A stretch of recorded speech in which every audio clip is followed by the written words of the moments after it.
लगाएर सेको हान्न आँटिरहेको छौँ। सेकोको लागि कोइला चाहिँ यहाँ यसो तताउँदैछौँ। यताबाट देखाउनु, यहाँ कोइला बल्दै गरेर देखाइदिउँ न सोल्टिएर पछि फ्लासन गरौँ। साह्रो सस्तो, लगभग नेपाली 900 रुपियाँ, 900 र 800 रुपियाँ होला लगभग। ल यहाँनिर हाम्रो कोइला पनि बलेर रेडी भएको छ। यो साथीको बर्थडे छ तर एउटा चक्लेट पनि खुवाएन। यो क्लिप नकाटिकन हाल्नु होला, सायद यो मान्छेलाई बेइज्जत हुनै पर्छ। अर्को पालि बर्थडेमा चक्लेट खुवाउनै पर्छ।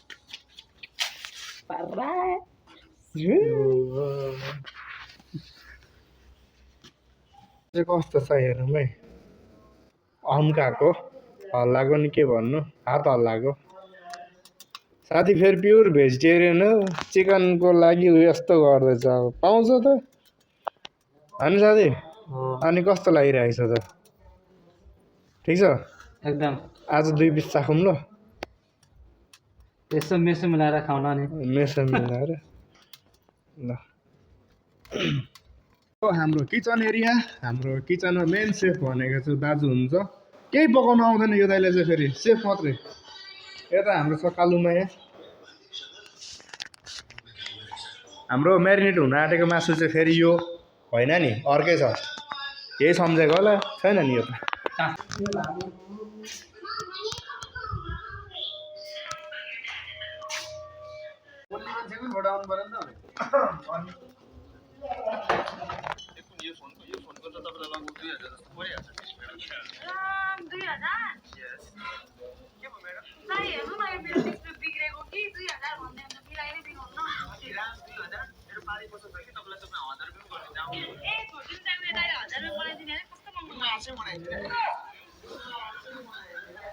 के मासु हो दाइ? यो अहिले चाहिँ खास हामीले चिकन पोल्दैछौँ। खास यसरी खाँदाखेरि बुङ्गुरको मासु चाहिँ साह्रै मिठो हुन्छ हौ।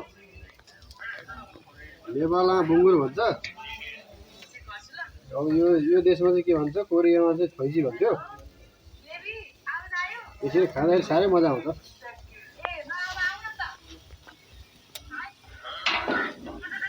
है ल, लाइक फलो सब्सक्राइब सबैले गर्नु। खान मन छ भने आउनु। सोचेको होला केटा, सेक पाएको यसलाई भन्छ चिकन फ्राई। फ्राई भएको चिकन हालेर ल्याउनु भएको थिएन? फ्राई भएको चिकन हालेर चाहिँ ल्याउनु भएन एउटा? ल्याइदिएर नि।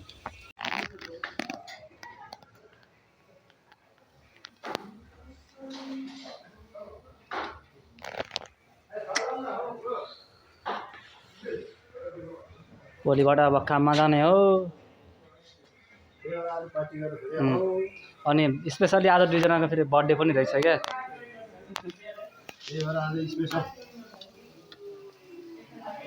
पाएको छैन र पनि बोल चाहिँ लिइरहेको। खान्थिस् होला नि तिमीहरू पनि भेट्यो त, भेट्दैन? सेकुवा कपाल यस्तो छ भनेर हेपेको होला। अब यो लाइभ ठिक्कामा आइहाल्छ नि, नेपाली कमान्डो पो हो त। तपाईँ हामी एक हो क्या दाइ? तपाईँ हामी भने एक हो। अहिले त साइड लागौँ नजिकै भन्नु। ए हाम्रो हेटौँडाको त्यस्तो गर्नु पर्दैन होला।